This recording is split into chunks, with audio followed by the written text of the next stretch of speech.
الحمدللہ وکفا والصلاة والسلام علی عبادہ الذین اصطفیٰ خصوصاً علی افضلہم وخاتم النبیین محمد الامین وعلی آلہ وصحبہ اجمعین اما بعد فاعوذ باللہ من الشیطان الرجیم بسم اللہ الرحمن الرحیم ان الذين قالوا ربنا الله ثم استقاموا تتنزل عليهم الملائكة الا تخافوا ولا تحزنوا وابشروا بالجنة التي كنتم توعدون نحن اولياؤكم في الحياة الدنيا وفي الآخرة ولكم فيها ما تشتهي انفسكم ولكم فيها ما تدعون نزلا من غفور الرحیم صدق اللہ العظیم۔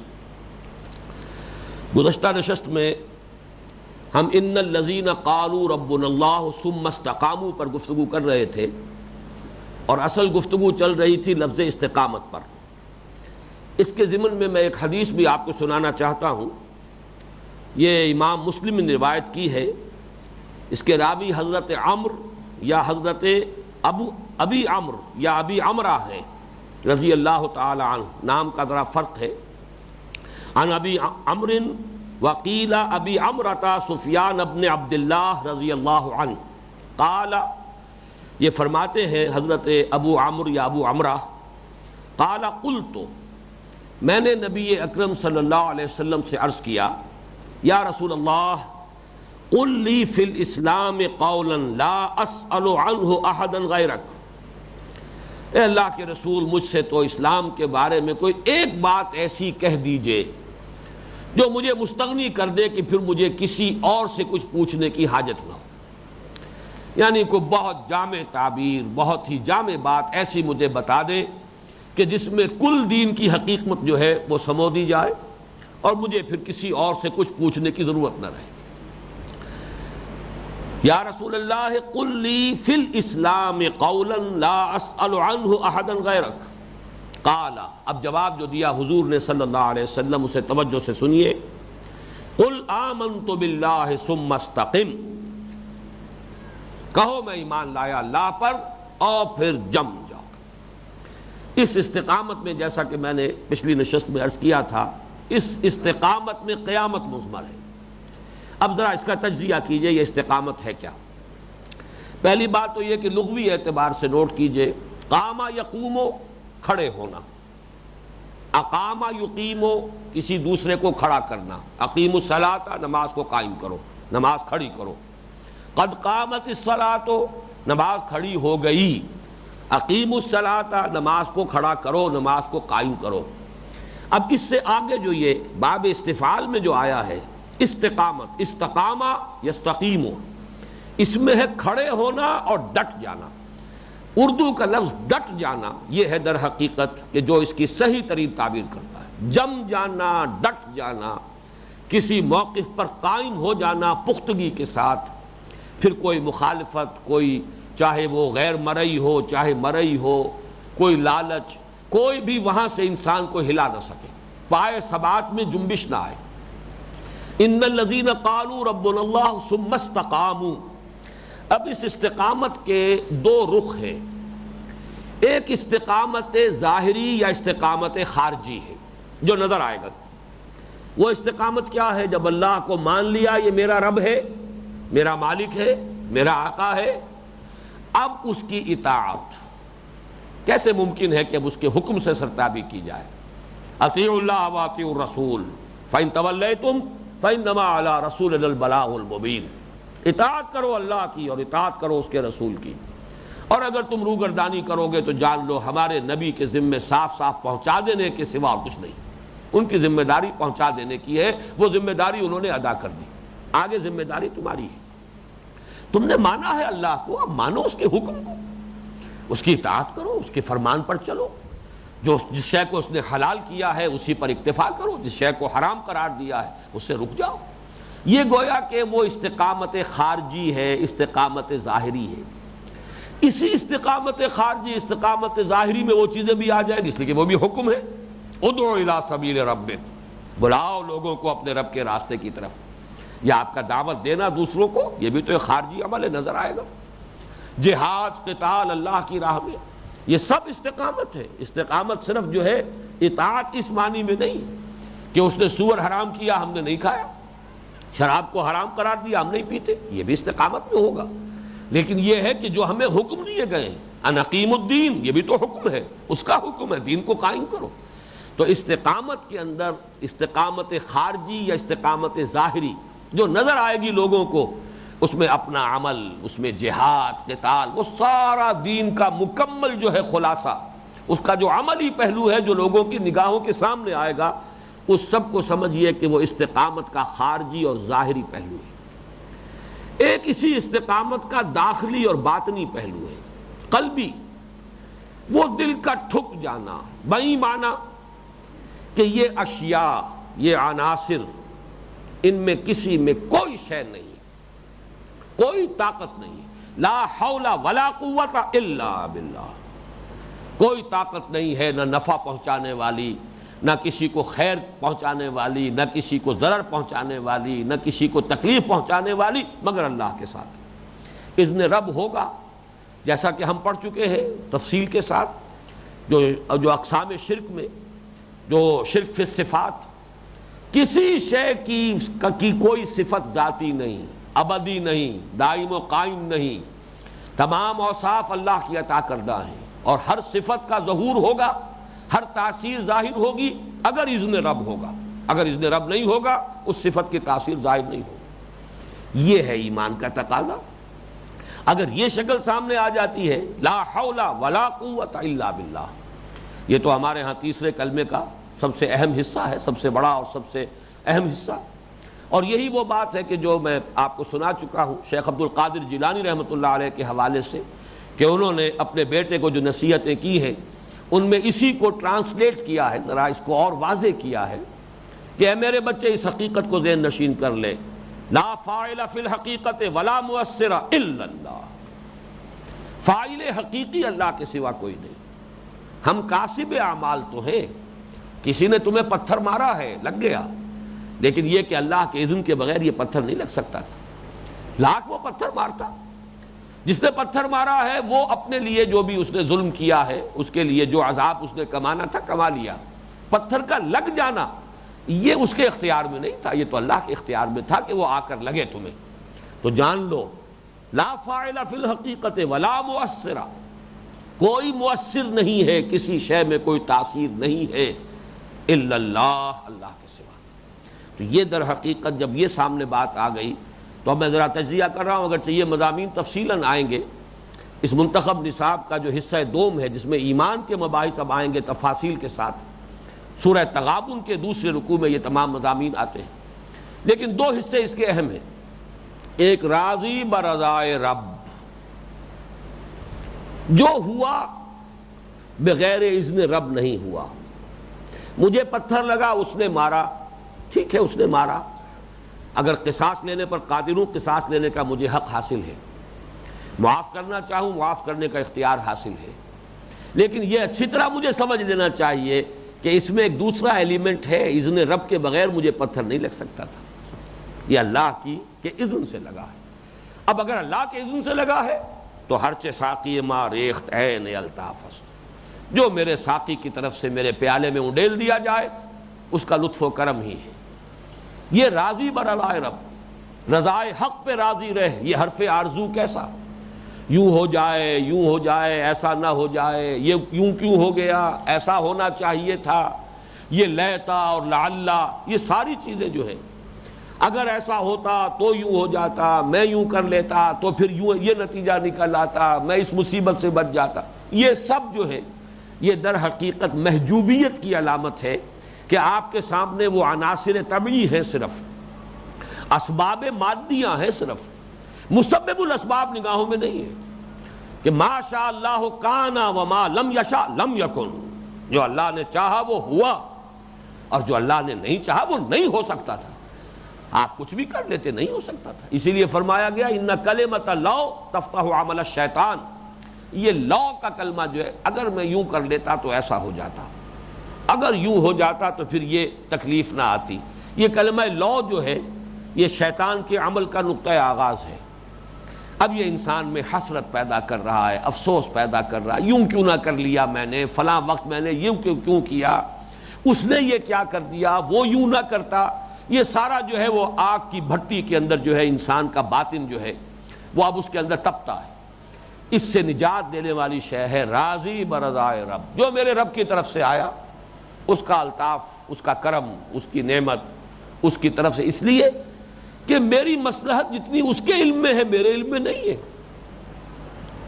اس لیے قرآن مجید کہتا ہے تم نہیں جانتے، اللہ جانتا ہے، تم تو نہیں جانتے۔ جیسے میں نے وہ جو دعا ہے، دعائے استخارہ، وہ میں نے آپ کو سنائی تھی اقسام شرک بیان کرتے ہوئے، فَإِنَّكَ تَعْلَمُ وَلَا أَعْلَمُ وَتَقْدِرُ وَلَا أَقْدِرُ۔ اے اللہ تجھے سب علم حاصل ہے، مجھے کوئی علم حاصل نہیں، اور تجھے قدرت حاصل ہے، مجھے کوئی قدرت حاصل نہیں۔ یہ جب تک کیفیت نہ ہو تو مقام بندگی کہاں آیا؟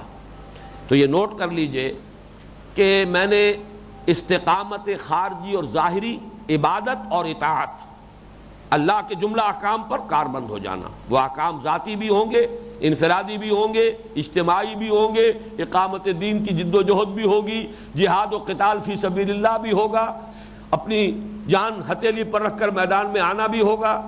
اس سب کو جمع کر لیجئے تو یہ مقام عبدیت ہے۔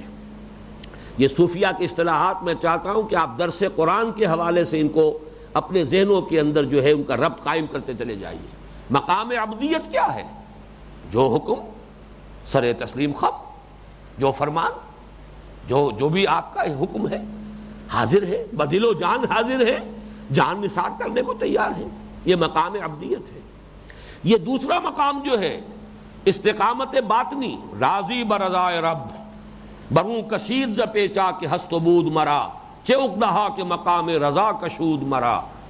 یہ جو مقام ہے مقام رضا، اور اسی کا دوسرا پڑتو کیا ہے؟ توکل۔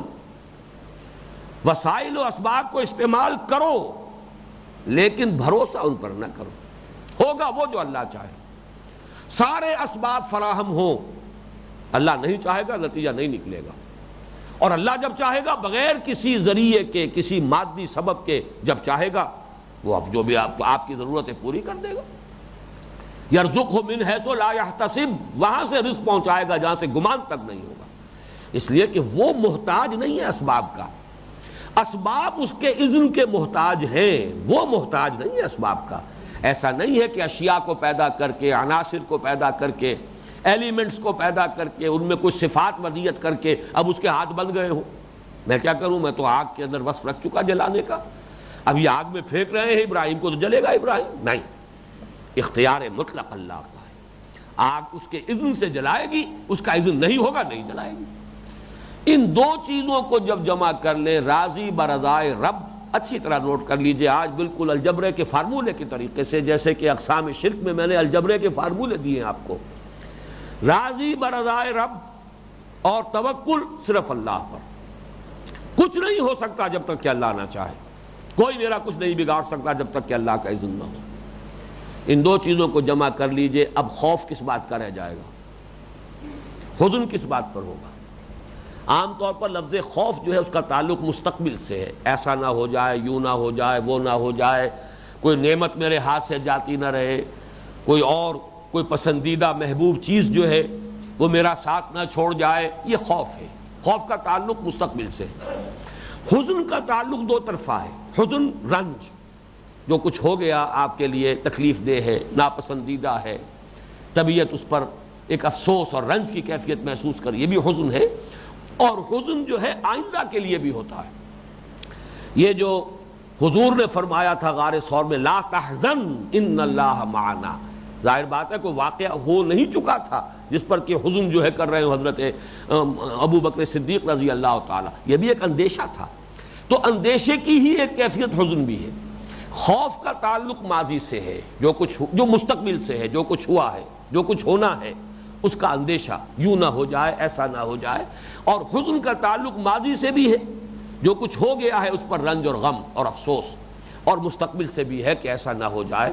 گویا کہ خوف اور حزن اس اعتبار سے مستقبل کے ساتھ متعلق ہونے کے اعتبار سے ایک دوسرے کے مترادف ہو جائیں گے، لیکن حزن کا چونکہ تعلق ماضی سے بھی ہے لہذا اس کا ایک علیحدہ مفہوم بھی ہے۔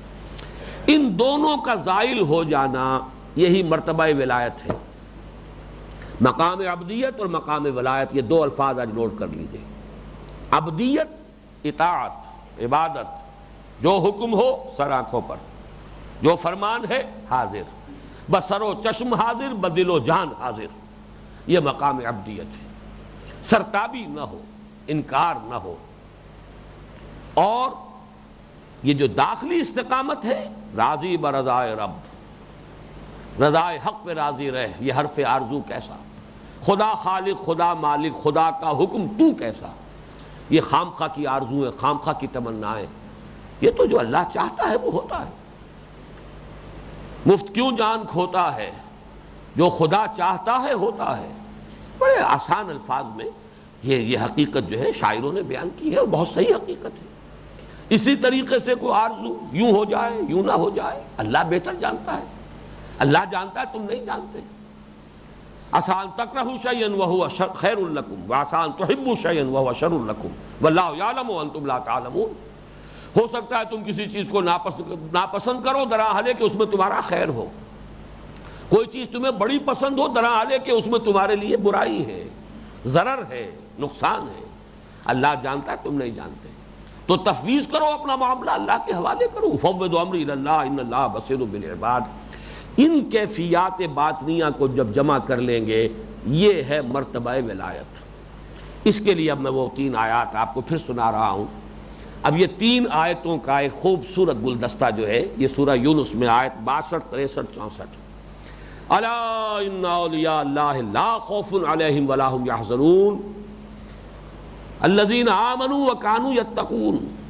آگاہ ہو جاؤ، اللہ کے دوستوں کے لیے نہ کوئی خوف ہے نہ کوئی حزن ہے۔ وہی الفاظ جو ہم اس آج کے درس میں پڑھ رہے ہیں، اللہ تخافوا ولا تحزنوا، اس لیے کہ ایک ہوتا ہے فوری طبعی اثر، وہ اس کے منافی نہیں ہے۔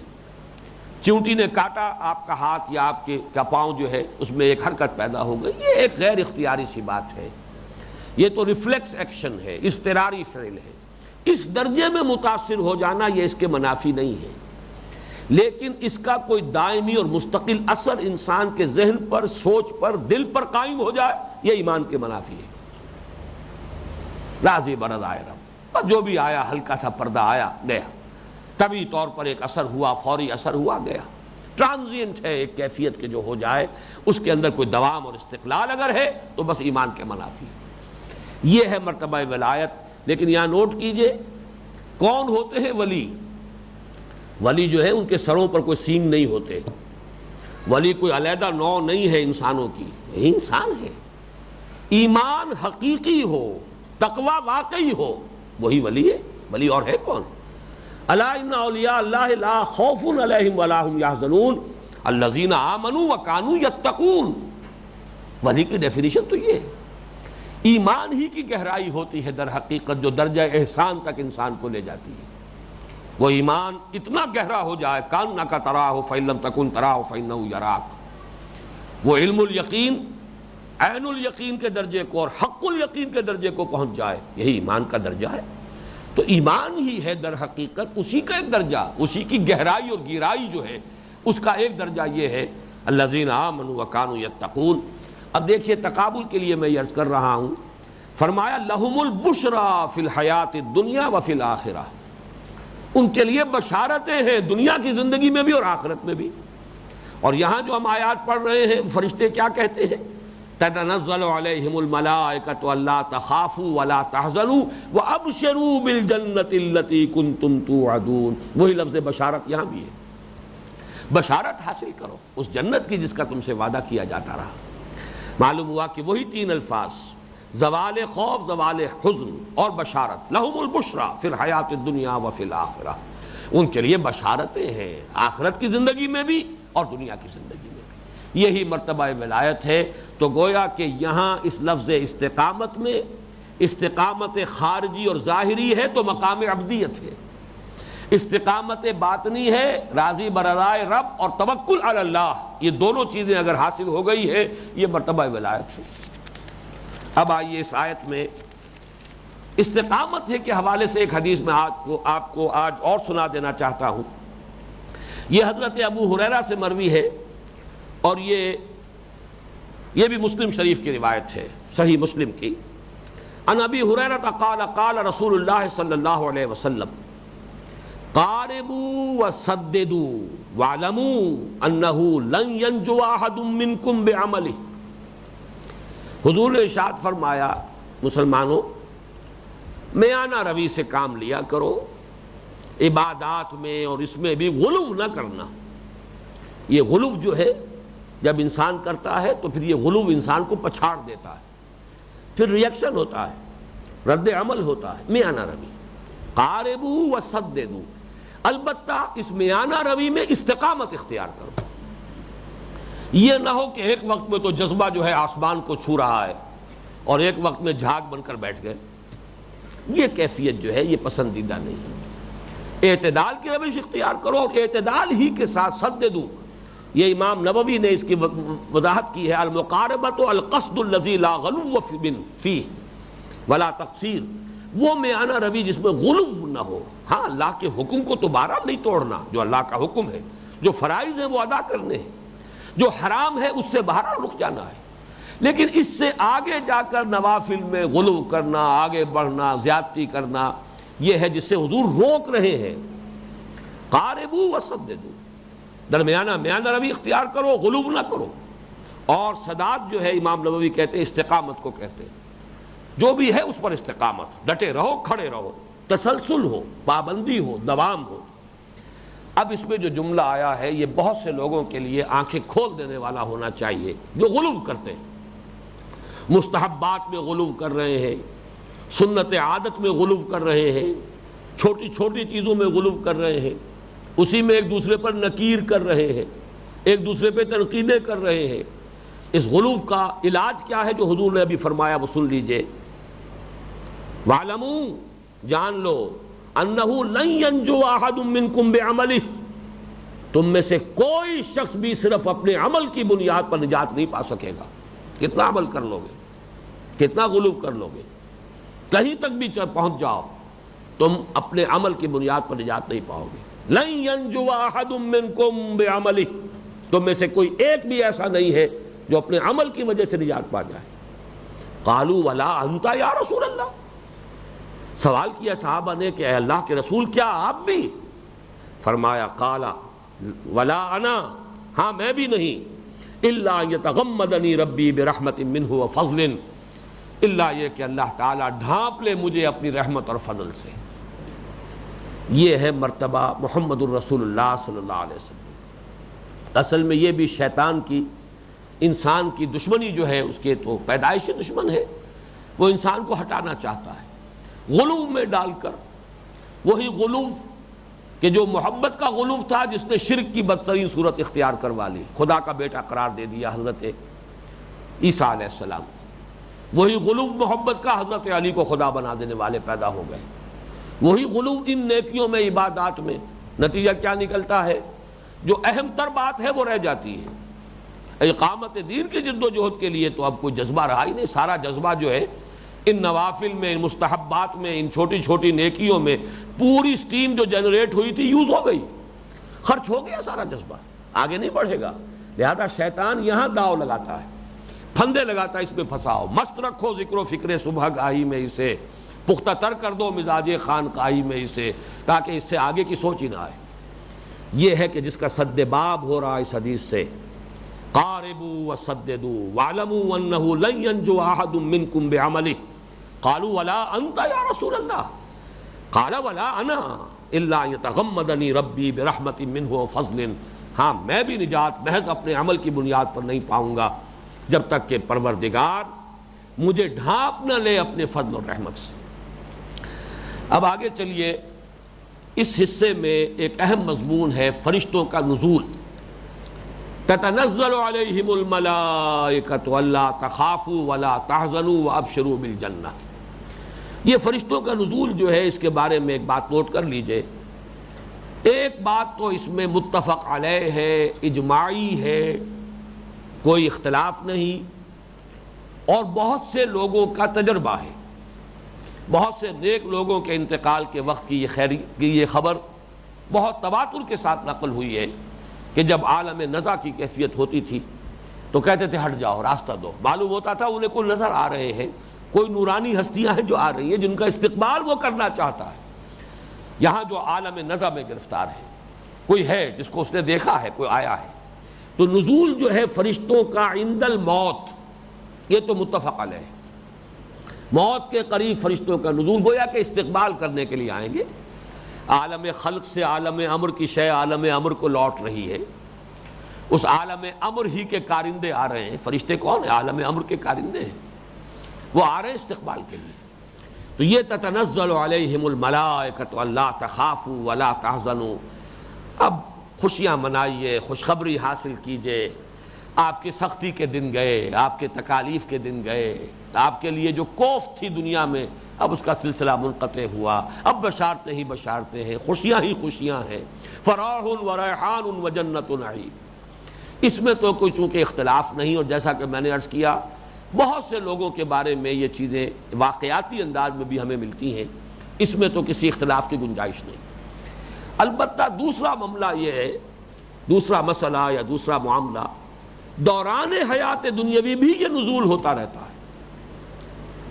اس میں کچھ لوگوں کو ذرا اشکال ہوگا، لیکن واقعہ یہ ہے کہ یہ قرآن سے حدیث سے اس قدر ثابت شدہ شے ہے جس کا انکار کرنا جو ہے وہ وہی جو ریشنلزم ہے، وہ 19th سینچری سائنٹیفک ریشنلزم، جو معجزات کو ماننے سے انکار کرتا ہے، جو مادے اور مادے کی تاثیرات جو ہے اس پر اس کا یقین کامل قائم تھا، وہ ریشنلزم. بچے کھچے اثرات اس کے اب بھی چلے آ رہے ہیں. جیسے گائیٹن صاحب کہہ گئے اس سال ہمارے ہاں کہ مغرب میں بھی اکثر لوگ ابھی اسی فضا میں سانس لے رہے ہیں. وہی نیوٹونین ایرا جو ہے فزکس کا، ابھی اسی میں جی رہے ہیں، وہی ان کی بھی سوچ ہے. یہ آئنسٹائن کے تصورات اور یہ فزکس کے اعلیٰ نظریات جو اب سامنے آئے ہیں، یہ وہاں بھی اکثر و بیشتر لوگوں کو معلوم نہیں. اس کا نتیجہ کیا ہے کہ اس کو ذرا مانتے ہوئے طبیعت جو ہے وہ اپراتی ہے کہ کیا دوران حیات دنیا میں بھی فرشتے نازل ہوتے ہیں. میری رائے اس کے بارے میں پازیٹیولی یہ ہے کہ نازل ہوتے ہیں. اس کا ثبوت سورہ انفال اور سورہ آل عمران میں دو جگہ پر فرشتوں کا نزول مسلمانوں کی مدد کے لیے نص قطعی سے ثابت ہے. غزوہ بدر میں فرشتے آئے، غزوہ احد میں فرشتے آئے. اور یہ دو آیتیں جو ہیں نوٹ کر لیجئے، سورہ انفال کی آیت نمبر 10 ہے، سورہ آل عمران کی آیت نمبر 126. یہ جوڑا بھی ایک مثال ہے قرآن مجید میں اس اصول کا کہ اہم مضمون قرآن مجید میں کم سے کم 2 مرتبہ ضرور آئے گا اور تھوڑا سا لفظی فرق کر دیا جائے گا تاکہ مونوٹنی نہ رہے، تنوع ہو. فطرت انسانی کو تنوع زیادہ پسند ہے، مونوٹنی سے طبیعت گھبراتی ہے، انسان بور ہو جاتا ہے. اب آپ دیکھیے اس کی مثال، سورہ انفال، سورہ آل عمران. سورہ انفال کی آیت نمبر 10، آل عمران کی آیت نمبر 126. دونوں جگہ پر فرمایا وَمَا جَعَلَهُ اللَّهُ إِلَّا بُشْرَىٰ وَلِتَطْمَئِنَّ بِهِ قُلُوبُكُمْ. دوسری جگہ فرمایا وَمَا جَعَلَهُ اللَّهُ إِلَّا بُشْرَىٰ وَلِتَطْمَئِنَّ قُلُوبُكُمْ بِهِ وَلِتَطْمَئِنَّ بِهِ قُلُوبُكُمْ وَلِتَطْمَئِنَّ قُلُوبُكُمْ بِهِ. ایک میں قلوب پہلے آ گیا، بہی بعد میں آ گیا، ایک میں بہی پہلے آ گیا، قلوب بعد میں آ گیا، بین ہی وہی مضمون. وَمَن نَّصْرُ إِلَّا مِنْ عِنْدِ اللَّهِ. یہ الفاظ بھی جوں کہ تو. البتہ سورہ انفال میں فرمایا اِنَّ اللَّهَ عَزِيزٌ حَكِيمٌ. سورہ آل عمران میں وَمَن نَّصْرُ إِلَّا مِنْ عِنْدِ اللَّهِ الْعَزِيزِ الْحَكِيمِ. یہ لفظی فرق، لیکن دونوں جگہ پر آپ کو معلوم ہے فرشتوں کا نزول ہوا اور انہوں نے امداد کی. غزوہ احزاب میں تو یہاں تک آیا ہے کہ حضور صلی اللہ علیہ وسلم ہتھیار کھول چکے تھے جب حضرت جبرائیل آئے ہیں اور ہتھیار باندھے ہوئے آئے ہیں. انہوں نے عرض کیا ہے کہ حضور آپ نے اور آپ کے ساتھیوں نے ہتھیار کھول دیے، ہم نے تو ابھی ہتھیار نہیں کھولے. اللہ کا حکم ہے کہ ابھی یہ بنو قریظہ کی گوشمالی کرنی ہے، انہیں سزا دینی ہے. انہوں نے جو غداری کی ہے، وعدہ خلافی کی ہے، اس کی سزا دینی ہے. لہذا حضور نے حکم دیا کہ فوراً جو ہے سب کے سب لوگ جو ہے وہ چلیں بنو قریظہ کی طرف. تو فرشتوں کا نزول ایسی نصوص قطعیہ سے ثابت ہے. سورہ مجادلہ میں جہاں حزب اللہ کا تذکرہ ہے، وَأَيَّدَهُمْ بِرُوحٍ مِّنْهُ، اللہ تائید فرماتا رہتا ہے. جو حزب اللہ میں شامل ہوں، جو اس کے سپاہی بن گئے ہوں، جو اس کے فوجدار بن گئے ہوں، جن کی زندگی کا مقصد ہو اللہ کی حدود کی حفاظت، والحافظون لحدود اللہ العامرون بالمعروف والناہون عن المنکر والحافظون لحدود اللہ. تو یہ کام کریں گے، جو حزب اللہ بنیں گے، جو شیطان کی جماعت سے ٹکرائیں گے، ان کو تائید ہوتی رہتی روح من. اسی طریقے سے خود اس آیت میں جو موجود ہے نحن اولیاؤکم فی الحیات الدنیا، ہم تمہارے ساتھی ہیں دنیا کی زندگی میں. اگر موت کے وقت یہ بات کہی جائے تب بھی اس کا مفہوم ہے کہ ہم ہی تمہارے ساتھی رہے دنیا کی زندگی میں. لیکن یہ بات جو ہے موت کے وقت کہنا اتنا معنی خیز نہیں ہے جتنا کہ حیات دنیاوی کے دوران جب آپ کشمکش میں مبتلا ہیں، جب کشاکش میں ہیں، جب مصائب میں ہیں، اس وقت کوئی تھپکی دے کہ گھبراؤ نہیں میں تمہارے ساتھ ہوں، تب تو کوئی بات ہوئی. لیکن یہ ہے کہ اگر بعد میں بتائے کہ گھبراؤ نہیں تمہارے لیے کوئی گھبراہٹ کا موقع نہیں تھا اس لیے کہ ہم تمہارے ساتھ تھے، تو یہ در حقیقت اس اعتبار سے اتنی بامانی بات نہیں بنتی. اگرچہ یہ آیت جو ختم ہوتی ہے جس کے اندر کہ فرمایا گیا کہ ہم تمہارے ساتھی ہیں دنیا میں بھی اور آخرت میں بھی، نحن اولیاؤکم فی الحیات الدنیا وفی الآخرہ وَلَكُمْ فِيهَا مَا تَشْتَهِي أَنفُسُكُمْ وَلَكُمْ فِيهَا مَا تَدَّعُونَ نُزُلًا مِّن غَفُورٍ رَحِيمٍ. بلکہ اس سے پہلے کے الفاظ نوٹ کیجئے وَأَبْشِرُوا بِالْجَنَّةِ الَّتِي كُنْتُمْ تُوعَدُونَ. اس کا ترجمہ میں نے کیا ہے کنتم توعدون، جس کا کہ تم سے وعدہ کیا جاتا رہا. اس میں اشارہ ہو رہا ہے کہ یہ موت کے وقت کی گفتگو ہے. تو موت کے وقت کی گفتگو تو ظاہر ہے، ثابت ہے، مجمع علیہ ہے، اس پر اجماع ہے، اس پہ کچھ کہنے کی ضرورت نہیں. لیکن حیات دنیاوی کے دوران بھی فرشتوں کا نزول ہوتا ہے، چاہے ان کی بات ان کانوں سے ہم نہ سنیں، وہ صرف ایک سکینت بن کر ہمارے قلب کے اوپر نازل ہو جائے.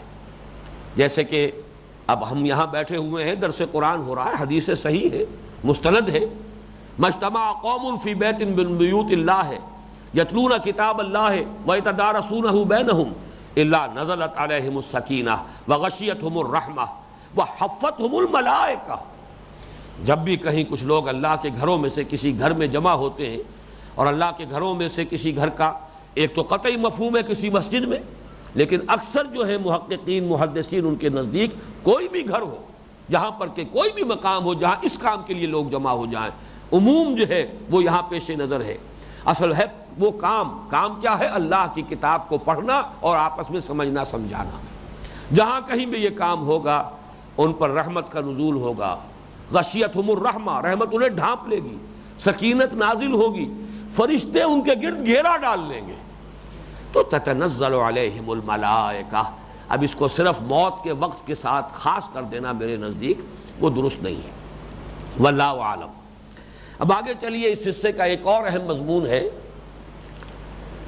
لَكُمْ فِيهَا مَا تَشْتَهِي أَنفُسُكُمْ وَلَكُمْ فِيهَا مَا تَدَّعُونَ. تمہارے لیے ہے وہاں وہ سب کچھ جس کا اشتہا ہے تمہارے جیوں میں، تمہارے نفوس میں. تشتہی، یہ اشتہا کا لفظ اردو میں ہم بولتے ہیں. کبھی آپ کسی سے کہتے ہیں پڑھے لکھے آدمی سے کھانے کے لیے، بھائی اشتہا نہیں ہے. اشتہا اگرچہ لفظ جو ہے اس کا مادہ تو شہوت ہے، شہوت کا لفظ ہمارے ہاں عام طور پر صرف مستعمل ہے جنسی شہوت کے لیے. حقیقت میں نفس کے سارے تقاضے جو ہیں وہ شہوت ہیں.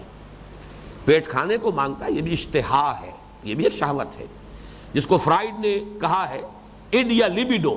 جو بھی نفس کے تقاضے ہیں، اس نفس کے اندر سے جو تقاضے ابھرتے ہیں پریزرویشن آف دی سیلف کے لیے، پریزرویشن آف دی اسپیشیز کے لیے، بقائے ذات اور بقائے نسل کے لیے جو تقاضے نفس کے اندر سے ابھرتے ہیں، چاہے وہ کھانے کے ہوں، پینے کے ہوں، وہ جنسی خواہش ہو، وہ سب شہوت ہے. تو فرمایا وہاں سب کچھ ہے تمہارے لیے جس کی اشتہا تمہارے نفوس کے اندر ہے. ہم نے ڈالی ہے، یہ نفوس ہم نے پیدا کیے ہیں. ہم جانتے ہیں کہ ان نفوس میں کن کن چیزوں کی خواہش اور اشتہا ہے. وہ ساری تسکین کا سامان، ان تمام تقاضوں کی بھرپور تسکین کا سامان اس جنت میں فراہم کر دیا گیا ہے. یہ بات بھی بعض حضرات کو جو نسبتاً زیادہ شعور کے اعتبار سے ذرا اپر لیول پر ہوتے ہیں ذرا کھلتی ہے. یہ کیا قرآن مجید میں حور و قصور کا تذکرہ ہو رہا ہے اور کھانے پینے کی نعمتوں کا تذکرہ ہو رہا ہے، یہ ساری چیزیں جو ہے یہ تو بڑے انسان کے بڑے سفلی تقاضے ہیں.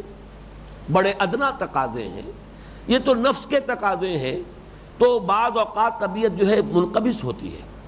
اور میں نے بارہا یہ بات عرض کی، اب بھی یاد آ گئی ہے تو بیان کر رہا ہوں، خود میری یہ کیفیت رہی ہے بہت عرصے تک۔ غض بصر کرتا تھا، جب قرآن مجید کے ان مقامات سے گزرتا تھا تو غض بصر کر کے ذہناً گزر جاتا تھا، یعنی بات اچھی نہیں لگتی تھی کہ کیا ذکر ہو رہا ہے حوروں کا اور کچھ، اور ان کی پھر ان کی رنگت، ان کی آنکھیں ایسی خوبصورت ہوں گی، اور ان کے وہ جو بھی ساری تفاصیلیں جانے کی ضرورت نہیں ہے، تو طبیعت میں کچھ انقباض سا ہوتا تھا۔ اب میں نہیں کہہ سکتا، یہ تو میرا تجربہ ہے، جب پہلی مرتبہ میں نے جو شیخ القراء تھے محمود خلیل حسری، ان کی تلاوت کا ریکارڈ سنا ہے سورہ رحمان کا، اور سورہ رحمان ان میں سے جن میں غض بصر کر کے گزرتا تھا، اس کے تیسرے رکوع میں سے۔ پھر کچھ سالوں کے بعد اللہ تعالیٰ کا مجھ پر خاص فضل ہوا، یہ تو کراچی میں وہ کہیں آئے تھے 54 میں، صدر ناصر صاحب جب آئے تھے دورے پر پاکستان کے، یا تو 58 ہے یا 54 ہے، اس وقت آئے تھے شیخ محمود خلیل حسری ان کے ساتھ۔ اس وقت انہوں نے جن صورتوں کی تلاوت کراچی میں کی تھی ان میں سے سورہ رحمان بھی تھی۔ پھر بہت عرصے کے بعد لاہور میں بھی آئے، یہاں جامعہ رشید، جامعہ اشرفیہ میں ان کا ایک محفل قرات ہوئی، وہاں سورہ واقعہ، اور سورہ واقعہ میں بھی وہی مضامین ہیں، وہ تو دونوں صورتیں جو ہیں جڑواں ہیں، ایک ہی مضمون ہے دونوں میں۔ تو غض بصر کرتا تھا میں، لیکن یہ قرات سننے کے بعد معلوم ہوا کہ کوئی جالا سا تھا دل کے اوپر سے، کوئی حجاب تھا جو اتر گیا، کوئی عقلی توجیہ میرے پاس نہیں ہے۔ اور میں تو اس واقعے کو، اپنے تجربے کو بیان کیا کرتا ہوں کہ حسن قرات جو ہے قرآن مجید کی، اس کی اپنی تاثیر ہے، معنی جو اس کے ہیں، مطالب جو اس کے ہیں، ان سے ہٹ کر اس کا جو صوتی آہنگ ہے، اس میں جو اللہ تعالیٰ نے ایک ملکوتی غنا رکھا ہے، یہ ڈیوائن میوزک جو اس کے اندر ہے، اس کی اپنی تاثیر ہے، انڈیپینڈنٹ آف میننگز، ان کے معنی سے بالکل جدا اور آزاد اس کی ایک تاثیر ہے۔ اس کا مجھے ذاتی تجربہ ہوا ہے، بارہا میں نے پہلے بھی عرض کیا، آج بھی عرض کر دیا ہے بہرحال۔ لیکن اس کی پھر عقلی توجیہ بھی سامنے آ گئی، اور یہ اسی وقت آئی جب کہ قلب پر سے حجاب اتر گیا۔ بڑا پیارا جملہ ہے مولانا محمد منظور نعمانی صاحب کا، کبھی انہوں نے کہا تھا کسی ایک معاملے میں، اصل تبدیلی تو دل کی تبدیلی ہوتی ہے، دماغ تو کرائے کا وکیل ہے جو دلائل فراہم کر دیتا ہے۔ وکیل کا کام کیا ہے؟ کسی مقدمے کا مدعی چلا جائے اس کے حق میں دلائل نکال دے گا، اگر اسی مقدمے کا مدعا علیہ اس کے پاس آ گیا ہوتا اس کے لیے دلائل کے انبار لگا دے گا۔ تو وکیل کا کام تو یہ جو پیسے دے، جو فیس دے، وہ اپنے حق میں دلائل جو ہے اس سے اس کے انبار لگوا لے۔ تبدیلی دل کی ہوتی ہے، تو میرا بھی یہ تجربہ بھی ہے اس کا، جب دل پر سے وہ غبار اتر گیا تو عقلی توجیہ بھی سامنے آ گئی، ورنہ یہ کہ جب تک وہ دل پر غبار تھا وہ عقلی توجیہ جو ہے وہ سامنے نہیں آ رہی تھی۔ اور توجیہ کیا ہے اس کو اچھی طرح سمجھ لیجئے، خالص منطقی بات ہے، 100% درست۔ اس دنیا میں اللہ کا ایک بندہ اپنے نفس کے تقاضوں کی لگام کھینچ کر رکھتا ہے، نفس چاہتا ہے یہ شے مجھے حاصل ہو جائے، آپ کہتے ہیں نہیں حرام ہے، آپ نے ڈینائی کیا، اس کو روک دیا، اس کو آپ نے اس کی لگام کھینچی۔ وَنَهَى النَّفْسَ عَنِ الْهَوَىٰ أَمَّا مَنْ خَافَ مَقَامَ رَبِّهِ وَنَهَى النَّفْسَ عَنِ الْهَوَىٰ، خواہش کو آپ نے تھاما۔ آپ بھی حرام خوریاں کریں، اللہ تللے ہو جائیں گے۔ ایک شخص رشوت نہیں لے رہا، روکھی سوکھی کھلا رہا ہے اپنے بچوں کو، اس کے دل پر بیت رہی ہے جو بیت رہی ہے، اسے معلوم ہے کہ میں بھی رشوت اگر لوں تو انہیں میں پراٹھے بھی کھلا سکتا ہوں اور انہیں حلوے مانڈے کھلا سکتا ہوں، لیکن نہیں، روک رہا ہے اپنے آپ کو کہ حرام ہے۔ سودی کاروبار بھی ساتھ لپیٹ رہا ہے، نظر آ رہا ہے، بینک کی سروس چھوڑ رہا ہے، نظر آ رہا ہے کہ یہاں 15,000 کی تنخواہ مجھے مل رہی ہے، باہر شاید 5,000 کی مجھے تنخواہ کی ملازمت نہ مل سکے، روک رہا ہے۔ اس کا لازمی منطقی نتیجہ یہی ہونا چاہیے کہ جن جن خواہشات نفسانی سے اس نے اپنے آپ کو یہاں روکا ہے، اس کا بدلہ یہی ہونا چاہیے کہ اس کی بھرپور تسکین کا سامان فراہم کر دیا جائے۔ لَكُمْ فِيهَا مَا تَشْتَهِي أَنفُسُكُمْ، وہ سارا سامان تو ہم نے وہاں فراہم کر ہی دیا ہے، جس جس شے کی اشتہا تمہارے اندر ہے وہ سب ہم نے فراہم کر دی۔ البتہ اس کا اگلا مرحلہ بھی ہے، وَلَكُمْ فِيهَا مَا تَدَّعُونَ، اور تمہیں وہاں مل جائے گی ہر وہ شے جو طلب کرو گے۔ یہ طلب کرنا جو ہے یہ دوسرا مرحلہ ہے۔ ظاہر بات ہے اس میں ہر انسان کی ذہنی سطح، اس کا ذوق، اس کا مزاج، کوئی کچھ مانگے گا، کوئی کچھ مانگے گا۔ آپ دیکھتے ہیں مینو ہوٹل میں جا کر، اور پھر آپ آرڈر دیتے ہیں طلب کرتے ہیں، تو یہ طلب انسان کی ذوق کے مطابق ہوگی۔ میں نے بارہا وہ عرض کیا ہے، ایک واقعہ، ڈاکٹر یقین میرے کلاس فیلو پرانے دوست، انہوں نے مجھے یہ واقعہ سنایا، اور مجھے یہ مقام جب بھی میں یہاں آتا ہوں وہ واقعہ یاد رہتا ہے، کہ وہ جا رہے تھے کہیں انگلستان، اپنے بچوں سے پوچھا ہر ایک سے کہ تمہارے لیے کیا لاؤں، تمہارے لیے کیا لاؤں۔ چھوٹی بچی نے کہا میرے لیے پینسل لے کر آئیے۔ اب وہ ہنسے، اس نے انگلستان سے پینسل منگوائی۔ کیوں منگوائی یہ پینسل؟ اس لیے کہ اس سے زیادہ کا بھی اس کا کوئی شعور ہے ہی نہیں، اسے کیا پتا اور کیا نعمتیں ہیں، کیا اس دنیا کے اندر اور چیزیں ہیں۔ اس کا چھوٹا سا ذہن، اسے شاید والدہ جو ہے روکتی ہوں گی، پینسل اس کے ہاتھ میں نہیں آنے دیتی ہوں گی، دیواروں کو خراب کرے گی، کہیں اور ادھر ادھر کچھ اور نقش و نگار بنائے گی۔ تو وہی جو اس کی رکی ہوئی ایک آرزو تھی، اس نے اسی کی تسکین کا جو ہے وہ سوال کر دیا۔ یہ معاملہ ہوگا ہر شخص کے ساتھ جداگانہ، متفاوت، یہ فرق و تفاوت ہوگا اپنے اپنے لیول آف کانشسنس کے اعتبار سے، اپنے شعور کے اعتبار سے۔ اور اس میں آخری اور بلند مرتبہ وہ ہے کہ کوئی انسان ایسے بھی ہوں گے، قرآن مجید میں ذکر ہے، یریدون وجہہ، صرف اللہ کی کا چہرہ چاہیں گے اور کچھ نہیں چاہیں گے، سوائے اللہ کے اور کچھ نہیں، جس کو کہ حضرت رابعہ بصریہ نے ایک تمثیل سے واضح کیا تھا رحمت اللہ علیہا، کہ ایک خاص جذب کی کیفیت میں نکلی ہیں اپنے گھر سے، ایک ہاتھ میں ایک لوٹا ہے جس میں پانی تھا، اور ایک ہاتھ میں مشعل ہے، آگ جل رہی ہے۔ انہوں نے پوچھا کہاں جا رہی ہے، کیا ہے معاملہ؟ کہ اس مشعل سے جنت کو جلانے جا رہی ہوں، اور اس پانی سے جہنم کو بجھانے جا رہی ہوں، تاکہ لوگ اللہ کو صرف اللہ کے لیے چاہیں، جنت کے طلب میں اور دوزخ سے بچنے کے لیے نہ چاہیں۔ یہ میں عرض کر دوں کہ یہ کوئی سند نہیں، یہ کوئی قرآن نہیں، کوئی حدیث نہیں، ایک خاص کیفیت ہے، ایک جذب کی سی کیفیت ہے، لیکن اس کے اندر جو چیز مضمر ہے وہ یہی ہے، یریدون وجہہ لا تعد عیناک عنہم، یہ لوگ کہ جو صرف ہمارے چہرہ انور کی ضیاء کے طالب ہیں، انہیں اور کچھ نہیں چاہیے۔ یہی وجہ ہے کہ یہ بات آئی ہے صراحت کے ساتھ روایات میں کہ آخری نعمت جو ملے گی جنت والوں کو وہ اللہ کا دیدار ہوگا۔ یہ سب سے آخری دولت اور سب سے آخری نعمت جو ملے گی وہ دیدار باری تعالیٰ ہے۔ اس کے بعد اور کسی شے کی کوئی طلب، کوئی خواہش باقی نہیں رہے گی۔ اب آخری بات، اگرچہ وقت تو تقریباً ختم ہو گیا ہے لیکن نوٹ کر لیجئے، یہ دونوں چیزیں جو ہیں، وَلَكُمْ فِيهَا مَا تَشْتَهِي أَنفُسُكُمْ وَلَكُمْ فِيهَا مَا تَدَّعُونَ، تمہارے لیے ہے اس جنت میں، اس آخرت میں وہ سب کچھ جس کی اشتہا تمہارے جیوں میں ہوگی، اور تمہارے لیے ہوگا وہاں وہ سب کچھ جو تم مانگو گے، طلب کرو گے، جس کا آرڈر دو گے۔ لیکن یہ دونوں چیزیں مل کر بھی نزل بنیں گی۔ نزل کہتے ہیں ابتدائی مہمان نوازی کو۔ نزیل اور ضیف کا فرق یہ ہے، نزیل کہتے ہیں جو مہمان تازہ تازہ آیا، نزیل سواری سے اتر کر آیا، کار سے اتر کر آیا، گھوڑے سے اتر کر آیا، اونٹ سے اتر کر آیا، نازل ہوا ہے، وہ نزیل ہے۔ جب آ کے آپ کے پاس مقیم ہو گیا اب ضیف ہے۔ یہی فرق ہے نزیل اور ضیف کا۔ ضیف کی ضیافت ہوتی ہے اہتمام کے ساتھ، نزیل کو فوری طور پر کچھ پیش کر دیا جاتا ہے، جس کو آپ کہتے ہیں ٹھنڈا یا گرم۔ سردیاں ہیں چائے پلا دیجئے فوری طور پر، اور گرمیاں ہیں آج کل کا موسم ہے شربت پلائیے، سکنجبیر پلائیے، یہ نزل ہے۔ یہ دونوں چیزیں مل کر بھی نزل ہوں گی صرف اس لیے کہ جنت کی جو اصل نعمتیں ہیں ان کے بارے میں ایک حدیث سن لیجئے، اسی پر آج کا درس ختم ہو جائے گا۔ یہ حدیث اس سے پہلے بھی میں نے بیان کی ہے لیکن میں آج آپ کو اس کی سند کے ساتھ بتا رہا ہوں۔ صحیح بخاری، صحیح مسلم، جامع ترمذی، تینوں میں یہ روایت موجود ہے حضرت ابو ہریرہ سے رضی اللہ تعالی عنہ، اور حدیث قدسی ہے۔ قال قال رسول اللہ صلی اللہ علیہ وسلم، حضرت ابو ہریرہ فرماتے ہیں کہ اللہ کے رسول نے ارشاد فرمایا، قال اللہ عز وجل، اللہ فرماتا ہے عز وجل، کیا فرماتا ہے؟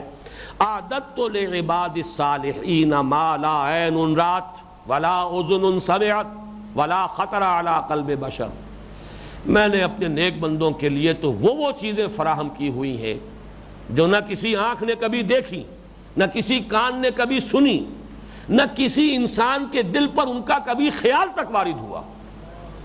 اور اس کے بعد فرمایا وَقْرَؤُوا إِن شِئْتُمْ، اب چاہو تو ذرا یہ آیت کے الفاظ پڑھ لو، فَلَا تَعْلَمُ نَفْسٌ مَا أُخْفِيَ لَهُم مِّن قُرَّةِ أَعْيُن، کسی کو نہیں معلوم کہ ان کے لیے ہم نے کن کن آنکھوں کی ٹھنڈک کے سامانوں کا فراہم ہم نے کر رکھا ہے، کسی کو پتہ نہیں، لا تعلم نفس۔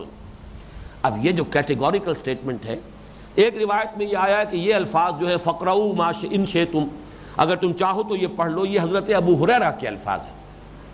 حضور کی طرف سے جو قول، جو حدیث قدسی ہے وہ ختم ہو گئی اس پر کہ اعددت لعبادی الصالحین ما لا عین رات ولا اذن سمعت وما خطر علی قلب بشر، میں نے اپنے صالح بندوں کے لیے ایسی ایسی چیزیں فراہم کی ہیں جو نہ کسی آنکھ نے دیکھی، نہ کسی کان نے سنی، اور نہ کسی انسان کے دل پر ان کا کبھی خیال تک وارد ہوا۔ اصل ضیافت وہ ہے، یہ ساری چیزیں ما تشتہی انفسکم بھی، اور تمہاری اپنی جو سوچ ہے وہ بھی تو محدود ہے، وہ بھی تو اپنے تصورات کے مطابق مانگو گے جو مانگو گے۔ یہ دونوں چیزیں مل کر بھی صرف نزل ہیں، نزلا من غفور الرحیم۔ بارک اللہ لی ولکم فی القرآن العظیم ونفعنی وإیاکم بالآیات والذکر الحکیم۔